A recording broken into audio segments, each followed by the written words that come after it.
For every hour of sitting time per day, there's an increased risk of death from all-cause mortality by 2 to 3%. How do people start being more active through their day in a practical and reasonable way? When you speak about life extension and people who invest money in supplementation or medical stuff, like really expensive, and when you look at the potential extension that they get, If you are more active than not, you are likely going to live longer.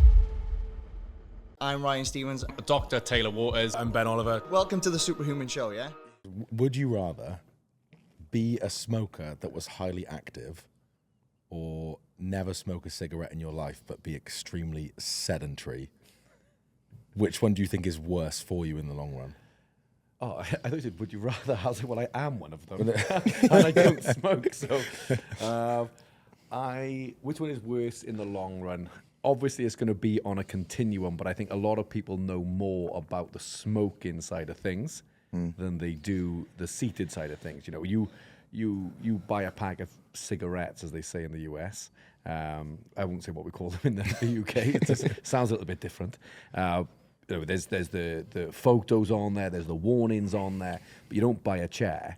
And there's like photos on a chair. Like just a 400-pound person. You use this too much and this is going to put you in this trouble or whatever. So yeah, I think, although I naturally choose the seated life, the sedentary life, I think a lot of people they talk about the negative consequences of smoking, but not necessarily the negative consequences of sitting down for long periods of time, which so many people do. So start walking and smoke a protein stick. If I, in my head, if you said, what does a smoker look like? 99% of the time, I think of a skinny person. Yeah. I think of a skinny person smoking cigarettes. And if you said, what does a sedentary person look like? I think of a very overweight person. I kind of associate the two. Because we spoke about this on a previous podcast where if you did smoke, because obviously if you work in an office, you're allowed cigarette breaks, and if you have to go outside to smoke. So because you smoke a couple cigarettes a day, you get to go outside, you get some sunlight, you get an extra 15, 20 minutes of break from work a day, which lowers your stress levels. Cigarettes do suppress your appetite, so loads of clear evidence that nicotine is a good appetite suppressant as well. So then we were arguing, well, is that worse for you than not smoking, but then you don't get the breaks, you don't get the sunlight, you don't get the de-stress. You'd never be able to make a study in the long run to compare the two because there's too many variables. There's too many variables at play, yeah. But it's just an interesting question because people are kind of like, you should never smoke. Smoking is terrible. But then, because your brother's a doctor, yes, and he was saying if you smoke less than, was it like 5 cigarettes a week or something? If you smoke less than 2 a day, they class it as a non-smoker. Well, they don't look at it as like that risk. They don't go, okay, this is a red flag that we need to consider. They're like, okay, this is not something we need to. To your point, there's no, how many hours do you sit a day, and then there's like a risk factor. Well, I think the percentages you're looking at, for every hour of sitting time per day, there's an increased risk of death from all-cause mortality by 2 to 3%. So then if someone is sitting, 10 hours a day, which is not abnormal by any means. Like when you think about people who have desk jobs, well, generally you're working 8 hours, so you could probably rack up a good 6.5 hours of sitting time there. Yeah. And that's just in work. That's not driving to work. That's not leisure time at home. That's not, it's very easy to accumulate 10 hours. Yeah. But even in that working hours, like let's say if they have like an hour dinner, what do you generally do at dinner break? Sit down. So they're constantly sitting down for the full period that they're like in work. Well, I think the percentage that they show out there is risk of death from all. They classify someone who has a high sedentary time or high sitting time as 10 hours plus. I think when you're in that 10 hours plus category, the risk of death from all-cause mortality is at like 34%, something along those lines. And again, 10 hours is so easy. If you've got a sedentary job, 10 hours is. But this is you have to look at it and say it's not the actual physical sitting that's doing that, because this is where like people will make associations to the specific thing, but it's everything else that comes with it. So if you're sitting that much a day, when do we eat? We're more likely to sit down and eat than stand up and eat. So we're probably consuming calories whilst we sit down. We're not doing exercise, and lack of exercise, we've seen as increased, get increased body fat, decreased fitness, all those other things.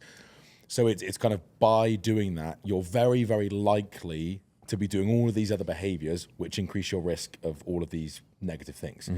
And so it's, you know, if someone said, right, well, I'm not going to sit down, I'm just going to stand up all day, you're still not exercising and doing all these other things. So again, people might look at it and be like, oh, I'm just not going to sit down. And it's like, well, no, we're kind of summarizing everything. And it's like when people say don't sit on your ass all day, like go and do stuff and be busy. But again, there's so many variables that kind of just get lumped under that, like the word sedentary. You have to zoom out and look at the bigger picture. Don't you? Yeah. But think about it as well from an environmental standpoint. What you've seen over the past, say, 10 years, you could probably say this, we're trying to reduce smoking. Like there's active efforts to try and reduce smoking within the general public where, again, with the warnings on the packets, the price is shooting up through the roof. You can't market cigarettes now on TV. You can't market cigarettes. They're not even in the UK, you can't even see them in the supermarket. Yeah, they have to put them out of sight. Whereas sitting down, we've built an environment now which very much facilitates sitting down. Yeah. It's like, you know, like desk jobs are more common than they've ever been. You can see because of all the research that's coming out on it now, you can see the efforts to try and reduce it. You know, in some of these big companies, they are buying standing desks for example, and then people who work from home are buying standing desks from home, so they're not always sitting down quite as much. And then, you know, you have your walk-in pad from home as well. Yeah. What about an electric chair that goes off every 15 minutes? Just get up and go for a walk. Get up and go. So what's funny is, so when I was doing my master's degree in Oxford Brookes, not the Oxford, for everyone listening, I would not make the cut for that. Not that smart. That was like the small, silly, disabled brother. Exactly. And I barely got in.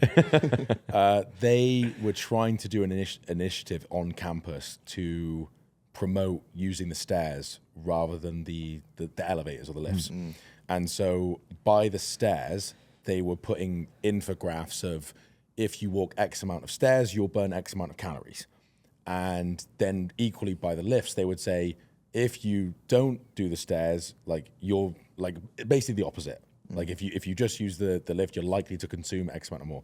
And the nutrition department kind of, because I did sport and exercise nutrition, it was one of my lecturers that wanted to kind of put it in place. It was like public health nutrition was a module we did. And they set it all up, you know, so they put all the infographics on the floor and everything. Within one day, they got complaints from students saying the steps and the calories burned was triggering to the students, and it made them feel bad. So all the overweight students felt bad that they were using the lift, and it was shaming them for using the lift and all these things. And he was fuming.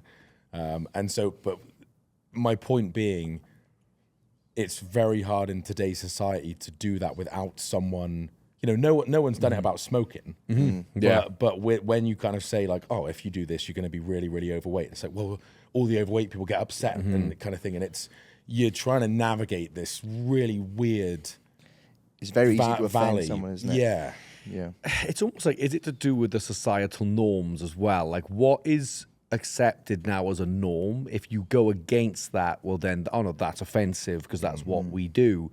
Whereas like smoking is not a societal, that's something we do as a norm. They're more like I know a lot of people still smoke, but they're more of an outlier. So you're okay to put the outliers out, but if it's more of a societal norm, then it's like, no, now you're going against what we do in general. What's funny as well is if you look in a lot of European countries, so like France is a very, very common one. Probably one of the lower obesity rates in the world in terms of a country, and they all smoke after dinner. They all still have their coffee and their cigarettes on their breaks. You go to Turkey, like I went to Turkey on vacation, everyone smokes, everyone's skinny. And so if you're kind of looking at it from a all-cause mortality standpoint, they're probably living longer than Americans. Yet we and the UK, you know, we've massively shamed smoking, but we're all worse off than these guys. Which I do find interesting, and by no means am I condoning smoking. Yeah, it sounds like you're trying to push it quite heavily. Someone's going to be like, do you have an affiliate with Marlboro Gold? Use my discount code like for the Marlboro Ben Marlboro 10. It just goes to show, though, it's like there's so many variables that come at play with this. Yes. You know, that's the most important thing to note. It's just almost like if you are more sedentary, it's just another it's another avenue whereby we've created society that this is now the normal of what we do, and then that comes with an increased risk of these things like heart disease, type 2 diabetes as well. It's just it's hard to avoid for a lot of people, like, because they're not even thinking about it. People aren't consciously going, I need to reduce my sedentary time. But what happens is now we're starting to get more aware of being more sedentary. It's like, yeah, but I go to the gym. And I go to the gym for your hour a day, 5 days a week, which is quite a lot of exercise time for a lot of people. But the negative consequences that come around with sitting down for 10 plus hours a day, you can't undo those by your 1 hour of exercise. Now, in saying that, that doesn't mean, oh, well, the gym's pointless then because I sit down so much. Like, no, it obviously has there's other benefits to it as well. But just because you do go to the gym, it doesn't mean that you're offsetting the risk of all-cause mortality that's been accumulated through your seating time. I mean, I'm a really good example of that, because I'll train 2 hours a day, 5 days a week. And there's some conditioning in that as well. So it's not like I'm just static. Like I'm rowing, I'm doing assault bike. So my watch is probably clocking some steps incidentally from doing that. Then I'll work, like do a day's work, and it will be 9 p.m. and I've done 4,000 steps. And in my head, I'm like, oh, I've gone after it today for 2 hours.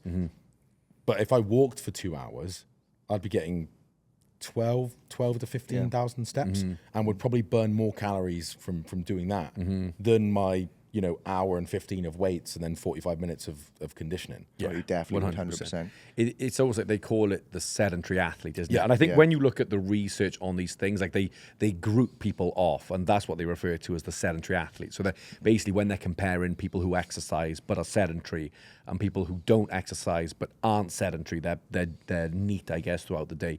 They are very active. That's what they group as a sedentary athlete, which I would. I'd probably put myself, because I do have. No, I was just thinking I might just be sedentary. The only one of us is Ryan's not a sedentary athlete, because your neat through the day is huge, and you train as well. But he's not the athlete, because he barely trains anymore. So, no, he's an active human. Yeah, that's why I do that though. So like I'll train like 2-3 times a week, so I got enough time to walk a lot throughout the day, because obviously that is where you get your biggest bang for buck with like increasing energy expenditure. Do you remember Ben a while back had that endurance athlete who wanted to drop weight and she was actively gaining weight? Because obviously you would do like a 2-hour session, but then you're so tired you're sitting down the rest of the day and lying down. Your body's great at compensating. Yeah, so over the course of the day you're not burning as much as someone who's doing 30-minute weights and then walking 20,000 steps a day. And this is where I remember I've bought, so in my house, I've got a sit-in desk, but I've got a platform that goes on it so I can stand. And when I was hosting the Power Hour calls at the start, you'd see I was on my feet every time. But then as my training was ramping up, I was like, oh, I'm not standing for this. Like, my legs are knackered. So I would put the platform to one side and I would just sit down doing it. And even though I knew I should be, because I was actively trying to reduce my sit-in time, but then it's, again, when you do train hard, your legs do get tired, and that drive to actually stand up for the rest of the day, it is hard, because I'm trying to focus, I'm trying to talk, I'm trying to work, and when I'm constantly there thinking, oh, my legs are tired, it's quite hard to actually get that job done. Yeah. So we touched on one of them, but this is the most important part, is how do people start being more active through their day in a practical and reasonable way? Because again, this is no different than saying move more, eat less. It doesn't help anyone. No. We all know we need to be more active. So what are some kind of tips and tricks that we can give people? And we mentioned the walking pad, and I mean, we need an affiliate with, because we have so many clients, because we have a lot of successful clients where they're on meetings all day and they can't be on their phone because they're presenting things and they need to be on Zoom. And so walking, like desk treadmills or walking pads, have been a game changer, even for our coaches. You jump on our coach meetings, half the team are walking on the meeting, because they know they're going to be in front of their computer doing check-ins, reaching out to clients, and they're not going to be able to get their steps in throughout the day. So they'll walk throughout. And it's, I mean, I've got one now, and it's, even in the last week, my steps have gone from 6,000 to like 14, and it's felt effortless to do it. So when you speak about like life extension and people who invest money in supplementation or medical stuff, like really, really expensive. And when you look at actually the potential extension that they get, sometimes it's not even that much. It's like, this may help if you invest X amount of thousand, where it's like, oh, you can pick up a walking treadmill for a couple of $100.